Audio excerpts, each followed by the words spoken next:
Welcome to Indian Tech Icon Spotlight, where we share inspiring stories of tech leaders who lead with impact. I'm Sheetal Acharya, and let's welcome our spotlight today, Mr. Jatin Purohit, who is a senior leader and a resilient force driving high-impact engagements with a global edge. Hi, Jatin. Welcome to our show, and it's truly an honor to host you today. No, thanks, Sheetal. Looking forward for this chat. Wonderful. So, Jatin, let's start from the beginning of your career journey. We would like to know more about your first role till your current role, how it progressed. It's all started back in India. I started my career with one small company. It was a startup in Baroda. So we are like 8 people in the team, and I was the 8th person to join.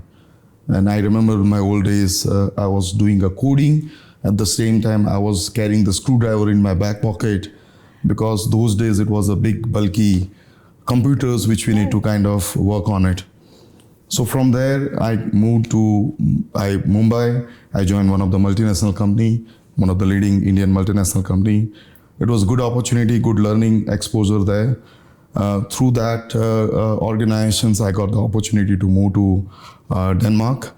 I was there in Copenhagen, managing one of our clients' relationship. And it was truly amazing experience. During that time, I figured out that I am not the more doing coding person. I am more person who can interact with the client and make the things happen for our clients. So since then, I think I kind of moved in a management role. So I spent like 4 years in Copenhagen. So after that, we moved to South Africa. I was leading one of the business unit there for my old organizations. We were in Cape Town for 5 years. Amazing experience. After spending 5 years, we decided to kind of explore some more opportunity, more culture, and that's why we kind of came back in Calgary. So Calgary is where again, with the journey, again learning something new. So now it's almost now 8.5 years in Calgary. After that, I changed a couple of organizations, again to trying to get more exposure, more working knowledge, and understanding different companies' culture. So that's where I am in now. So now I'm with HCL Tech. I'm a vice president looking after their Western Canada business and heavy industry business. So looking forward to see how this journey can unfold furthermore for the future. That's a wonderful journey, and thanks for sharing that with us, Jatin. Now, we'd like to know more about your current roles and responsibilities, like how a usual workday looks like for you. Basically, HCL Tech is kind of growing their footprint in the local region, and that's where I joined them. So we have a set of, we call it as an existing client, and we have certain aspiration. So my day of the life is kind of spending time on where we have the existing business, how we make it happen for the client, whatever the commitment we made, how we can deliver those commitment. And at the same time, working on the strategy with the team in terms of how we can expand the footprint, because one is the organizations has the hunger to grow. The second is like how we make it happen. So my role is just to make both the things happen together. Every firm which I work in the past and even the current one, they have the best people available. They have the best offerings available. Our client is also very, I would say, very, very welcoming. My role is just to make everything join the dots and make sure that we deliver value to our client and we build the team to deliver those success for the client. Wonderful. Now, you have been like traveling to various different places, and now, like, of course, you're settled in Calgary, but you have experienced that, that global work culture. So how that has overall changed your leadership style, or how you adapted to all these different work cultures? See, again, when I started in India, I was not sure that I will get the opportunity to learn so many culture. But then when I started when I moved to Copenhagen, I was leading the multi-nations team. So at one point of time, I had around 8 or 9 nations, nationality, people in my team. And of course, you can imagine you are dealing with the different culture and the different nuances. So that's where I think the kind of my I would say hunger started to learn more and more about the new culture. And that's where I think I got the inspiration to kind of move to different continent and work with the different people on that. So one thing which I would say, which kind of working and which I liked and which I have done differently is to adopt the new culture very easily, adopt the new industry very easily. Did you pick up any local language or any phrase? So only hi, hello, nothing more than that. Sorry. That's good enough. Sorry. See, it's in IT, being in IT, I think that's one thing which is I would say good for the Indian techie, that your major communication is happening in English, Right. Back with your team as well as with your client. So, but yeah, I didn't pick up any language, but I kind of enjoyed the different culture for sure. Absolutely. And thanks for sharing that journey with us, Jatin. So, Jatin, you mentioned now it's been 8 years in Calgary. So, how you have seen the Calgary market evolving all those years, especially on the tech side, especially with the with all AI and cloud coming in. How do you see the energy sector evolving? No, that's a great question, and especially if I don't only just mention from the IT standpoint of view, but Indian techies in IT. I'll just cover on both the side, which is my point of view on that. So no, it's evolved. It's evolved a lot, I would say. When I landed, number of techie in this city was very minimal. And also when you try to interact with the client, you have to give them the long introductions in terms of why Indian tech is relevant in this market. That has changed now. So that has changed on both the dimension. One dimension being the recognitions of the Indian talent in this city versus the client also take it in a positive way. So in both the sides, I've seen growth. Number of resource or the tech, the number of people which were there earlier versus what we have today has grown significantly on that. And it is not just growth of the number, it's just growth of how they adopt the new technologies, innovations, and how they can change themselves on it. So it's kind of both evolve very positively, I would say, and I'm thoroughly enjoying on it. So it's not something, I remember 8 years back when I need to introduce what we do, how we do in India. Now that is given, and now we talk about how we can change a business for you and how our larger team can help changing the business for you. So it's a different discussion has kind of evolved a lot. Right. Now, talking about the clients, like when you approach any client during that discussion, when you provide the solution for their pain areas in business, how do you balance out the technology versus the solution aspect? You always have to think about the end result. So why anybody will hire you or your organizations or your team? They have some problem statement. They want to change status quo.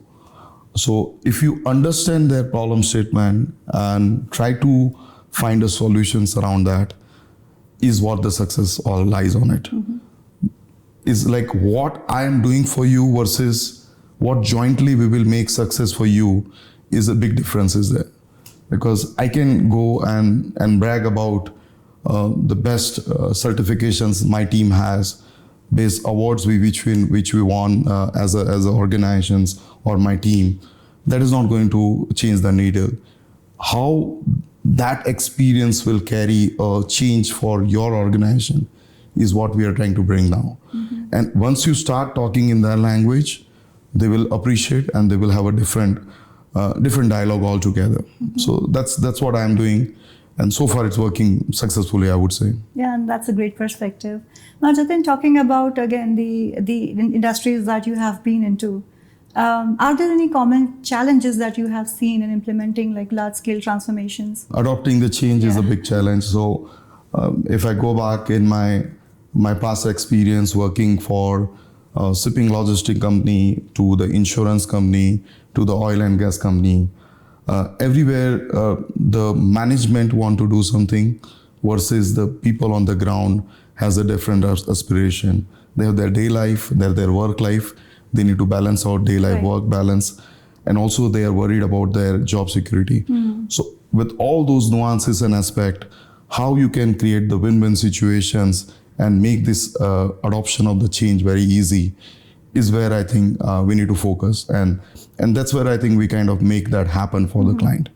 I'll just give one simple example. I remember in one of the big business transformation initiative, we are rolling out tablets to the field worker who is working in a -20, -30, and so they were capturing the data on a paper and sheet. And from paper and sheet, we were just trying to get them on a device to capture the data. It was, if you see on the management side, I think that's fantastic. I'm digitizing and I'm kind of going in the next level on it. But when you go and talk to the operator, he feels saying like, okay, you're taking my job. So how you can bridge that particular gap, make them enabled in terms of saying like, no, we are not here to take your job. Rather, we are here to make your life easier, more kind of, adopting the new technology. So that part is something I think, which is, I would say, I've seen you go no matter which country, which culture, is always difficult. And while we adopt the new technologies, how we make that particular bridge happen is very critical. No, very well explained. I think the change is what I think people are sometimes reluctant about. And taking away the job, that's, I think, one of the common fear that most of the people have. But obviously, that's not the case. But thanks for giving that wonderful explanation. Now, let's talk, Jatin, a bit about the Calgary market. How you have seen the skill sets evolving in Calgary, especially when we talk about AI and cloud. How do you see that shift happening? So this AI and cloud has kind of came as a big buzzword, but at the same time, what I've seen, I think the techies team adopt well. So in my experience, I think what kind of fast learning versus slow learning has a two kind of nuances on it. One is what is your hunger and what is your attitude. So if as a techie person, if you have a positive attitude to learn something for better, I think I've seen the fast adoption on it.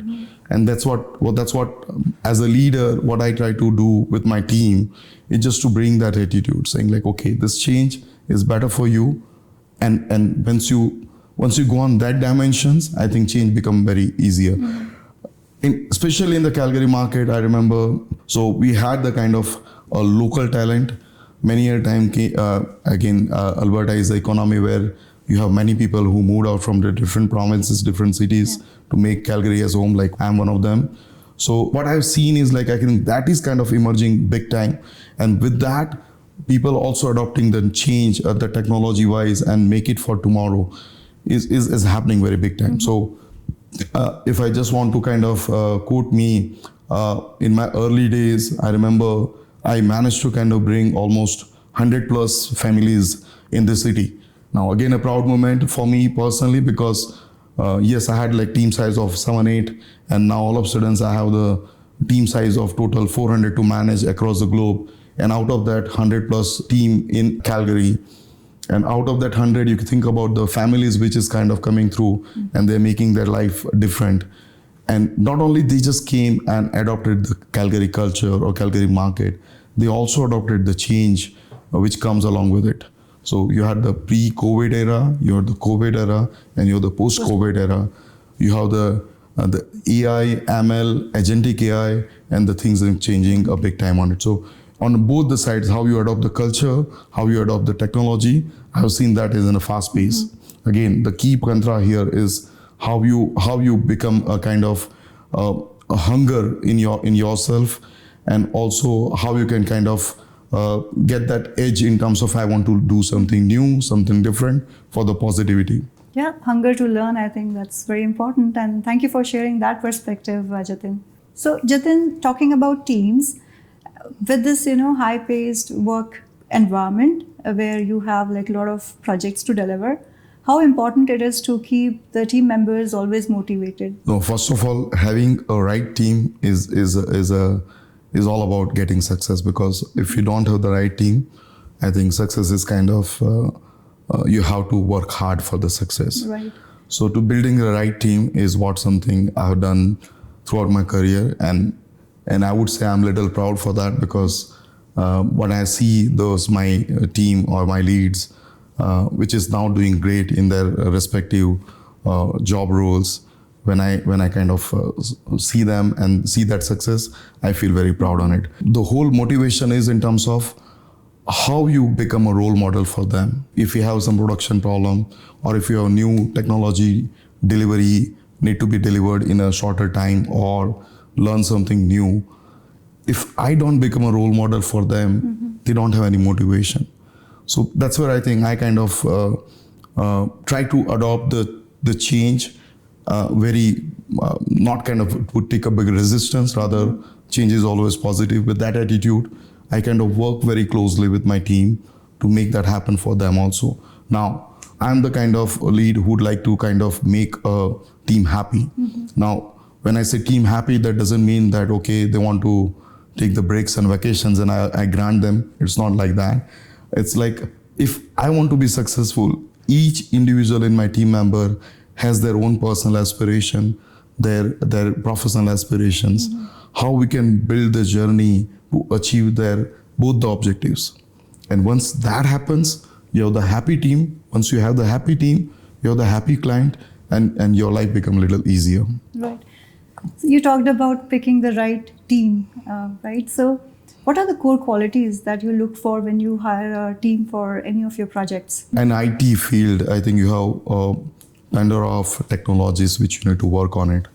So of course, I am not expecting a Superman that who knows any and everything on it. So my selection criteria, or rather team building objective, is I have the bit of relevant experience or relevant technology knowledge. And then I go for the kind of people who has a hungerness. Because if people has a hungerness, they will adopt the change and they will make a difference very easily on that. So think about the ChatGPT world or the AI world. Few years back, it was not exist. Now all of my team member is kind of talking about the AI. And do you think like, okay, they learn that in the university or the colleges? No. So the team who carried that learning or hunger in their life, I think those team members become successful on that. So my whole selection of the team, or building of the team, or creating the culture within the team is all surrounding on how you can adopt the change and have the hunger and right attitude to kind of adopt the change and build a positive team, I would say. Jatin, what would be one piece of advice if you have to give to the aspiring leaders in tech so that they can flourish in their career? In the tech, what we do is we make the change. So any and everybody has to think about why they want to make the change and how they will make the change. So if this both is adopted by the leader positively, I think that leader will have a success for sure. So one piece of advice I would say is think tomorrow and think about what you want to achieve as an outcome and drive that outcome, and success will follow. That's a wonderful piece of advice. Thanks for sharing that. Jatin, now we talked about your career progression, we talked about your leadership style, we talked about technology. Now, we would like to know more about your hometown, your early days where you were born. So how that, childhood was for you, or what are the values that you still carry from your childhood? So I born in Himmatnagar, hometown. My hometown is Himmatnagar, which is in Gujarat. Typical Brahmin family. My dad passed away at the very early age, so my mom helped us to kind of, she had her own struggle. At the same time, she made sure that me and my brother, they have their own respective goals, and their career is kind of progressing very well on that. So it was nice, fantastic days, I would say. Made a good friends in the young while I was a kid. And a few of them are still kind of, we are chatting on an everyday basis on that. So I kind of enjoy that interactions, I would say. But the whole changes happened because I was not at all a computer field guy or IT guy. I was more, when I did my undergraduations, I did my BSc in chemistry. So I was a BSc chemistry guy. And I remember one day I was sitting on a bench close to my home, and one of my neighbor's son, I just asked him saying like, okay, man, what are you doing? Because he was in Dubai that time. He's like, no, I done this CDAC, and after that I got the opportunity to work in IT. I said like, okay, that sounds interesting. And from there, I just pick up the newspaper and I found out there is applications going on for the CDEC admissions. And then I started doing a research in terms of how to get into the IT. So from chemistry background to get the post-graduations in IT and then started working in IT role, it's kind of, I would say it's a two different world I have seen from my initial days in the college life and then what I'm doing today. So that has been inspiring. So CDAC reminded me of Pune. Did you do CDAC from Pune? So no, it's a Pune, but I think it was in Baroda. They have the institute, so I done from Baroda institutes. Wonderful. Can you share a bit about your college days? Like what kind of student you were? Were you like very focused on studies? Oh, on yeah. Extracurricular activities? In my undergrads, which is the chemistry, which I did, I think you can imagine in those days, I think where the engineering is very not easy to kind of get into, medicines also like that, not easy to get into. There is no or very minimal private colleges were there, so you always have to study in a government colleges. So you have the bunch of friends who is like you. Yeah. Yes, I didn't get a good marks in my 12th and I'm not doing engineering, so I'm doing a BSc. But that was a kind of wake up call for me. I said like, okay, man, I think I missed one boat. I don't want to miss the another boat. So throughout my college career, I was one of the, I would say, bright student because I was coming always the first in my college. So that was a wake up call in terms of I could not get an admission in my engineering and how to do BSc. And I kind of done it very well. And since then, I think I selected my career path on doing a lot of research in terms of going double deep into what is next? What is next? Why I want to do this? Why not this? Asking those self questions and finding the self answer is what something is helping me. So I always like to kind of, so simple. Oh, I want to get the PR. Can I go to agent? So my approach is not to go to agent. Do your own research, find out, and do it yourself. So this is kind of, I have started adopting that way of change in my life after my college days. So like being curious and, always self-exploring, that helped. That's wonderful.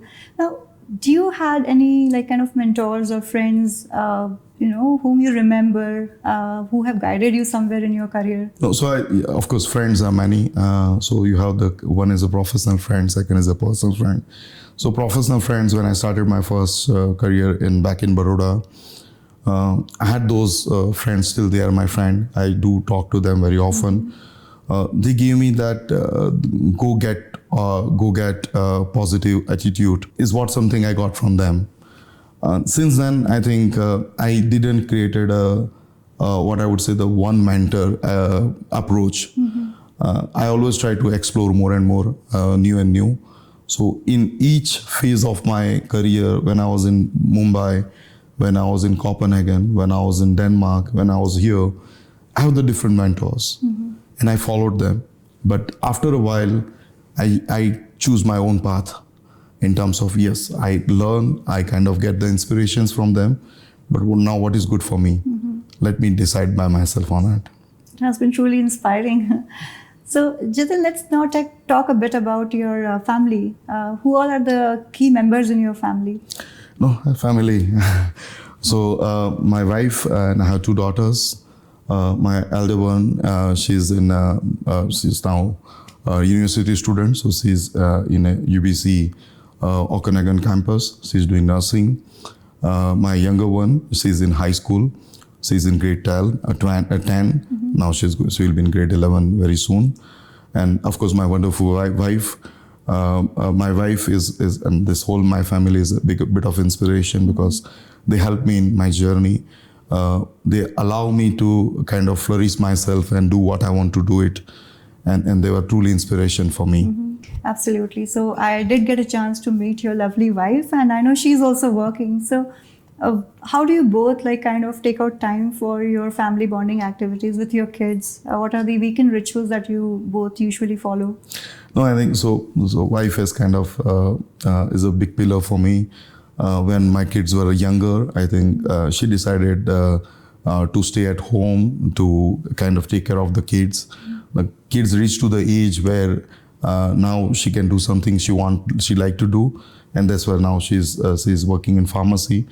So I think that's big inspirations which my wife carry and support me and back me on that.